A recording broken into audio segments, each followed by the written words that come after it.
Hey, good morning, everyone. It is Glenn Kellaway from the basement on a beautiful Victoria Day in Canada. This is a national statutory holiday here, celebrating the birth of Queen Victoria, I think. But really, it's just an excuse to party. We in Canada refer to it as the May 2-4 weekend. In Canada, you can buy 24 beer in a box. So, from the beer store, for all you Americans, we have a beer store. So, well, in Ontario we do anyway. I think you can, in different parts of the country, it's all different. But in Ontario, we have a beer store. So, good morning, everyone. Happy Victoria Day to my fellow Canadians. I believe Veterans Day is coming up in the U.S., so all the best to all the veterans. This is a video kind of inspired by Larry Graves. He did a video on his favorite double albums. I think I'm going to do a responding thread to that one, but I started just saying, what could I do that's kind of similar? And I thought, live albums. I'm going to do my top 25 live albums this morning. I am a big fan of live music and live albums. I know that they have been doctored and taken back to the studio and overdubbed vocals and corrected mistakes and stuff, but still they still have a feel of a live performance. And I love sometimes extended jams and the songs being done a little differently, little vocal inflections that aren't on the studio recordings. They can be done well. There's some things I hate about live albums. Um, I hate when they say something, one of the artists says something that gets dated, like, I don't know, they make a reference to something that after a few listens you just go, that's enough. Or long winded intros to songs. Jackson Browne put out a couple of acoustic solo CDs a few years ago that are really, the music's incredible, but he does a lot of talking in between the songs, and just talking about the history of the songs and how he wrote them and all that stuff. And Jackson was smart enough to put the spoken word on separate tracks, so you can skip them. You don't have to listen to them every time, because after a while it just gets boring. But anyway, regardless, I'm a big fan of live albums. I put this list together. There's a few surprises in that I picked up. There's been one that's released this year from an old performance, and a couple that I've picked up that I'm really enamored with right now, and they were really high on my list. Now, if I did this list a year from now, we'll see if they're still on it and they still stand the test of time like the classics do. But for now, today, when I'm picking my favorite live albums, they're up there. So I've included those. So without further ado, let's get started. Number 30 on my list. The first, I'd say, concert to aid people in need. George's concert for Bangladesh. This is such an amazing performance. I love this. I love George's performance on this, and the cast of characters in here. First, Ravi Shankar, Eric Clapton, Badfinger, Leon Russell, Ringo. Who am I leaving out? Great performances, and of course Bob Dylan. My favorite performance on this album, and worth the price of the album, is Bob playing with Leon Russell and George Harrison doing an acoustic set. I love that, and this definitely has to be on my list. I just think this is an amazing live performance. Concert for Bangladesh coming in at number 25. Number 24, an album that I picked up, I don't know, a year ago or something. It hasn't been out that long, I think maybe in the last couple of years. It's Creedence Clearwater live at Woodstock. This is their 1969 Woodstock appearance, complete performance. Not a sonic masterpiece by any means. If you're an audiophile, it might make your ears bleed. But what a great musical performance. They were on fire, man. This is just such a great album. It kicks off with Born in the Bayou, then Green River, 99 and a Half Won't Do, Bootleg, Commotion, Bad Moon Rising, Proud Mary, and then side 3, I Put a Spell on You, The Nighttime is the Right Time, Keep on Chugling. That side 3 is incredible, and side 4, amazing, blistering Susie Q. Great frickin' performance from Credence at Woodstock. So that's number 29, or 24, sorry.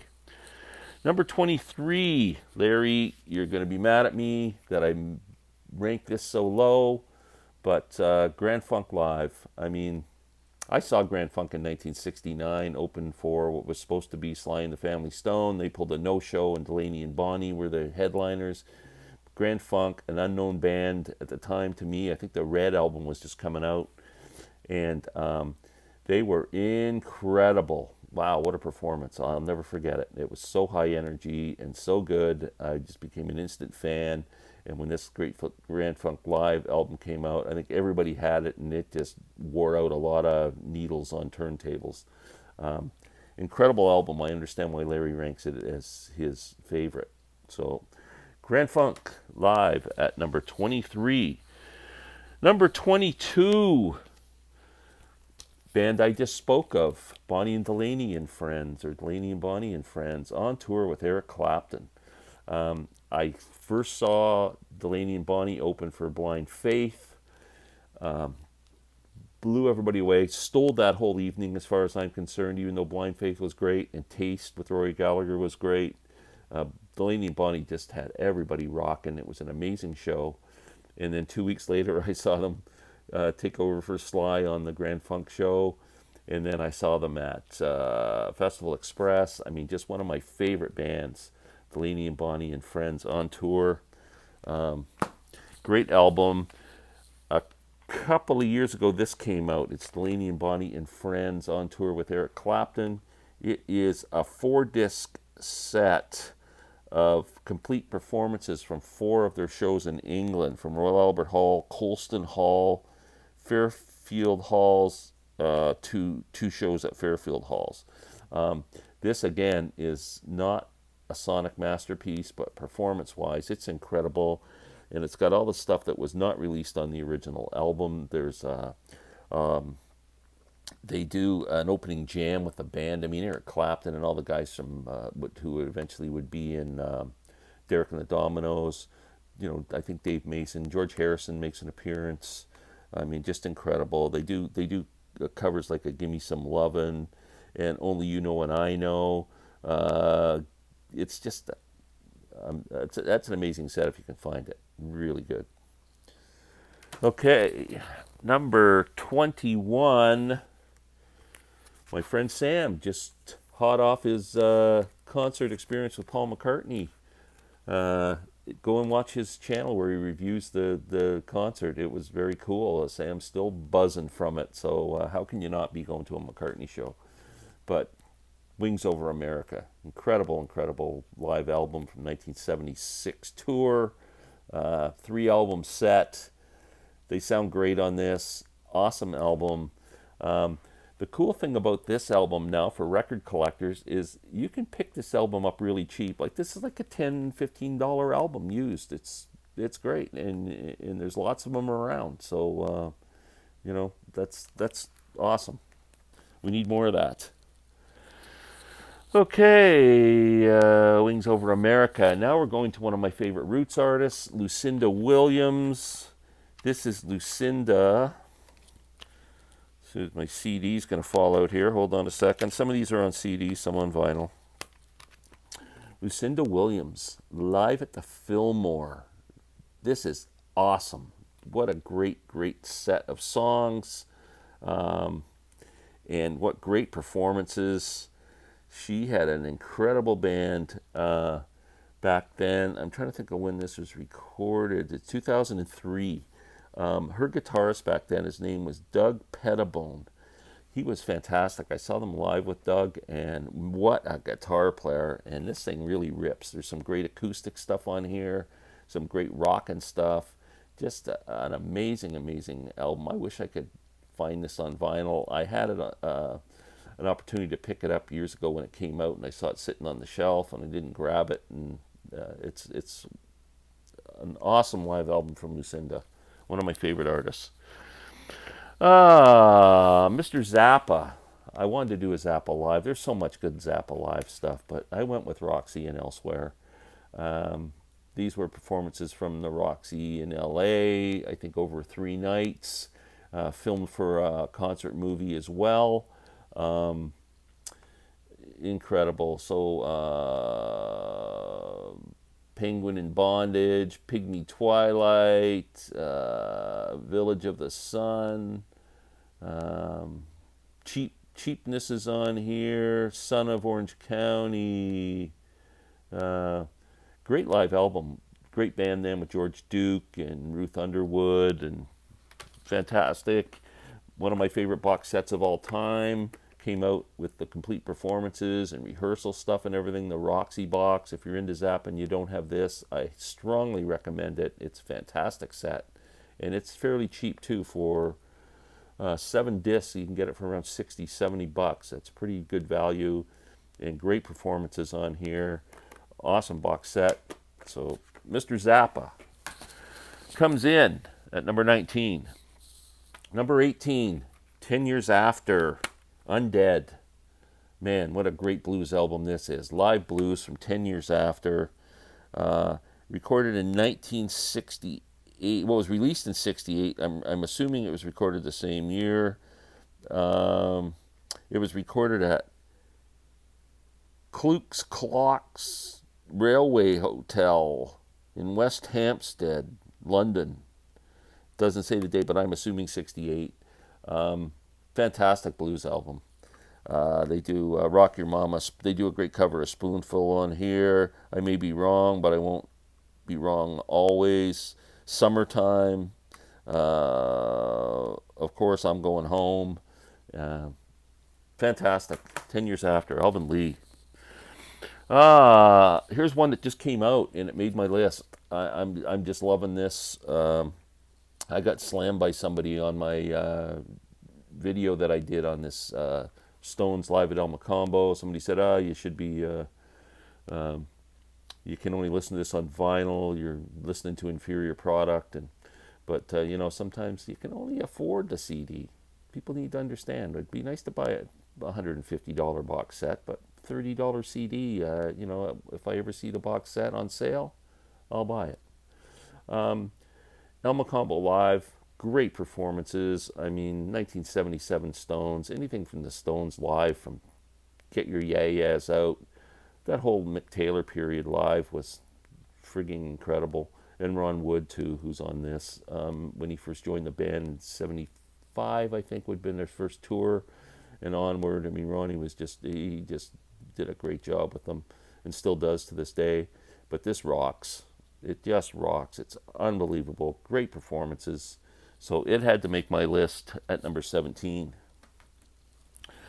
Number 16, Led Zeppelin. I was fortunate enough to see Led Zeppelin in 1969 in a pretty small venue, 2,500 seat theater in Toronto, the O'Keefe Center, just when Led Zeppelin 2 was coming out. Led Zeppelin 1 to Led Zeppelin 2. And just before they started doing arena shows. But this live comp, I guess you would call it, How the West Was Won, shows from LA, I believe. Wow, great performances on this, and this sounds amazing. Immigrant Song, Heartbreaker, Black Dog, Over the Hills and Far Away, Since I've Been Loving You, Stairway to Heaven, Going to California, That's the Way, Bonnie R. Stomp. That's just disc 1. Disc 2, Dazed and Confused, 25 minutes. What Is and What Could Never Be, Dancing Days, Moby Dick. I don't know if I can do 19 minutes of Moby Dick on CD. A Whole Lot of Love, 23 minutes. Rock and Roll, The Ocean, and Bring It On Home. 9 minutes of Bring It On Home. This is a freaking great live comp from Zeppelin. Absolutely love it. Way up there on my list. At number 16. Number 15. I had to have a Neil Young live album, and I didn't know whether to go with Live Rust. I picked Massey Hall. I mean, it's just such a beautiful recording and such a historic performance, and Neil just doing some classic songs, acoustic. That's the way I saw Neil about 10 years ago, I guess, at Massey Hall, and got his autograph at that time. I think I've talked about that before. But this is such a beautiful album, and it sounds amazing. Acoustic performances. On the Way Home, Tell Me Why, Old Man, Journey Through the Past, Helpless, Love in Mind, A Man Needs a Maid, Cowgirl in the Sand, Don't Let It Bring You Down, Bad Fog of Loneliness, The Needle and Damage Done, Ohio, See the Sky About to Rain, Down by the River, Dance, Dance, Dance, I'm a Child. Great, great album from Neil Young at a historic venue. That is number 15. Number 14. This will be high on most people's lists, and I guess 14 is pretty high. But The Who live at Leeds. You could argue this is the greatest live album. It's just so full of energy. It's amazing, amazing album. The Who live at Leeds. I don't know. It doesn't need an introduction from me. Great record. Okay, number 13, Jimmy, another guy I was lucky enough to see in 1969 at Maple Leaf Gardens. Jimi Hendrix. This is the album that came out really just before 1970, before he died. The last album that was released before his death. Everything else is posthumous. Wow, Band of Gypsies. What a great album with Buddy Miles and Bobby Cox. Or Bobby Cox was a baseball manager. Billy Cox. But Machine Gun, everybody knows that. Who Knows? Changes, Power to Love, Message to Love, We Gotta Live Together. Classic Hendrix album. These Experience Hendrix reissues are really good. They sound amazing. So, Jimmy. Okay, at number 13. Number 12, The Grateful Dead.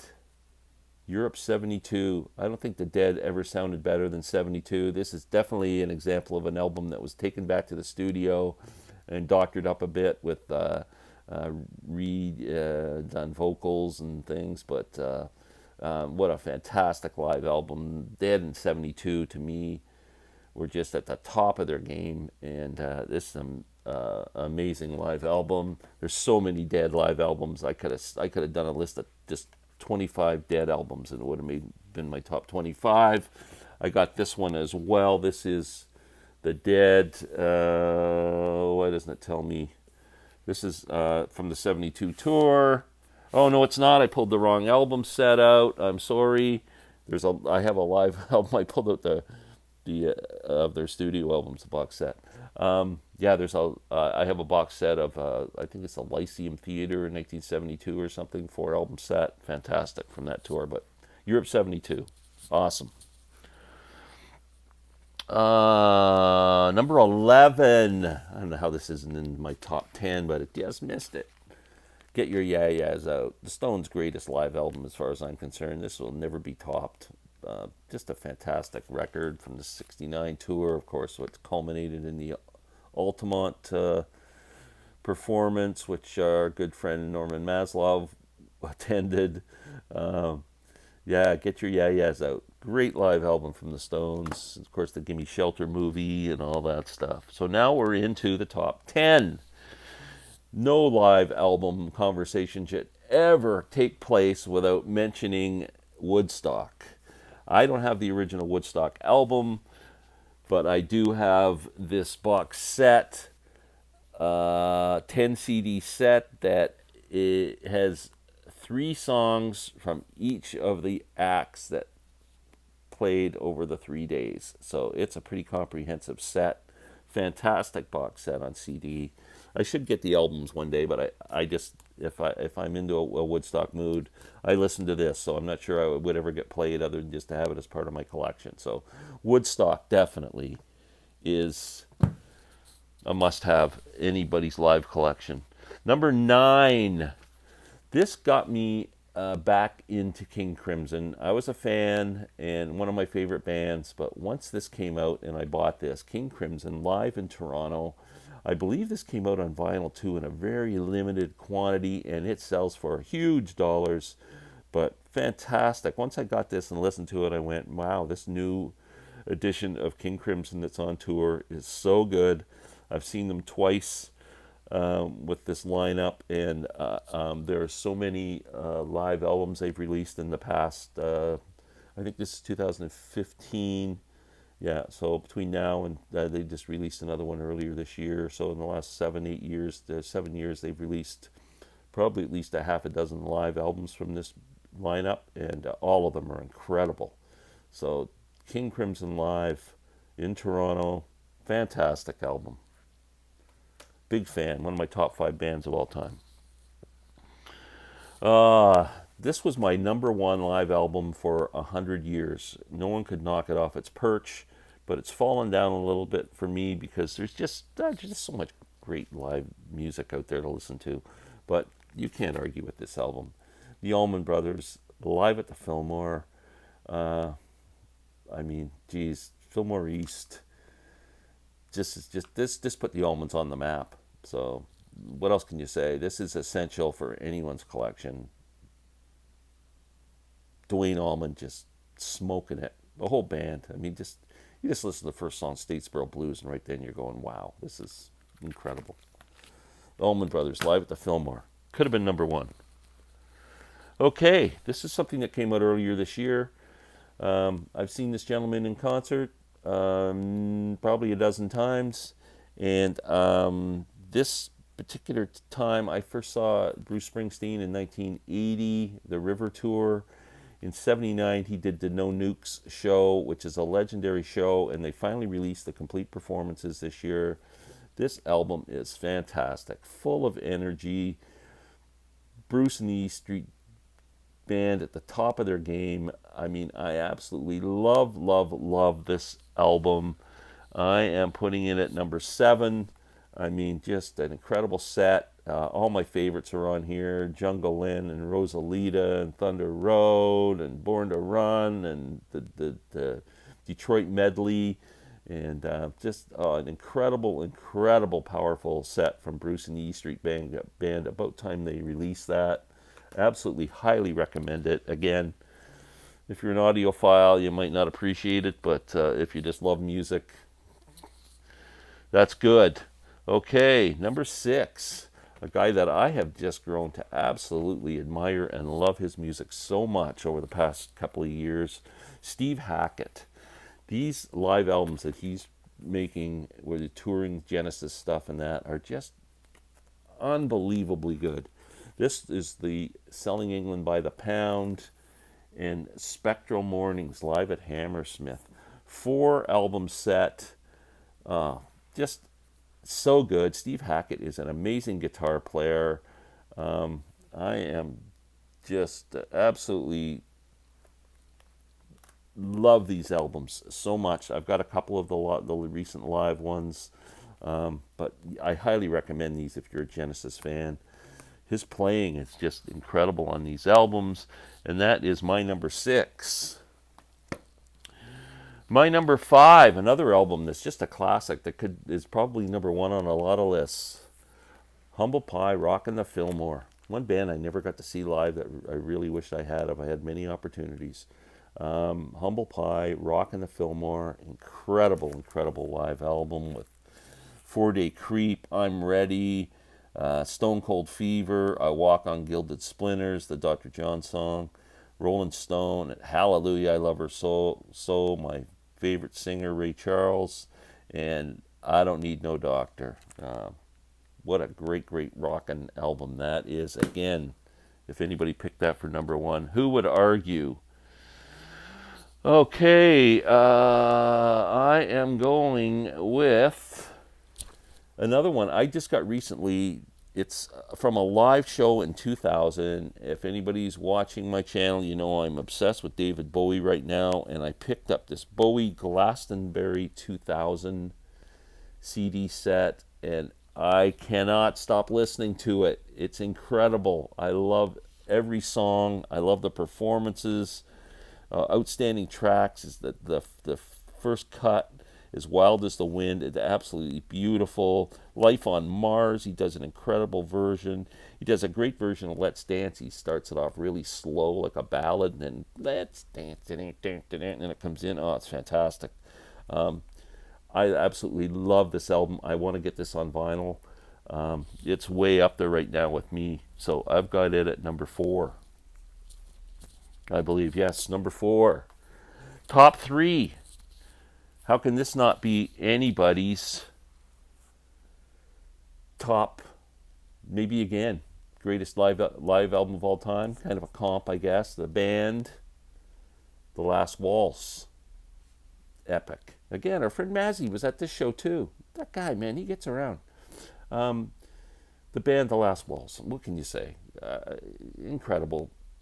The songs by the band are fantastic. This is actually the 4 CD box set with as much of the complete performances as they can. Like, they've got extra tracks on here, like the band doing This Wheel's on Fire, and Life. I think Life is a Carnival. I don't know what else is. The Wait, actually, the performance from the show rather than the one they recorded with Mavis Staples, which is in the film. But the Last Waltz. I mean, yeah, any live discussion needs to. That the Last Waltz has to be included.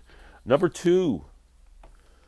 Yes, one of my favorite bands of all time. I only got to see them with the faux John Anderson, John Davidson, who did a fantastic job as far as I'm concerned. But I did get to see Alan White and Chris Squire, and Steve Howe. So that was pretty cool. Yes Songs. I picked Yes Songs. I almost picked Keys from Ascension, but I think Yes Songs is the more classic. Triple album set. Fantastic Roger Dean design on this album set. I'm not going to open it up, but it opens up and very cool. But Yes Songs is my number 2. Great band. My number 1. I don't know if anybody's going to agree with me or not, but I just think this is such a beautiful recording. Larry did a video on his top 10 prog singers of all time. This man was in his top 10, but for me, he's number 1. Gary Brooker, Procol Harum live with the Edmonton Symphony Orchestra is the greatest live album of all time, in my opinion. Fantastic. Starts off with the Conquistador. We get Whalen Stories and Salty Dog.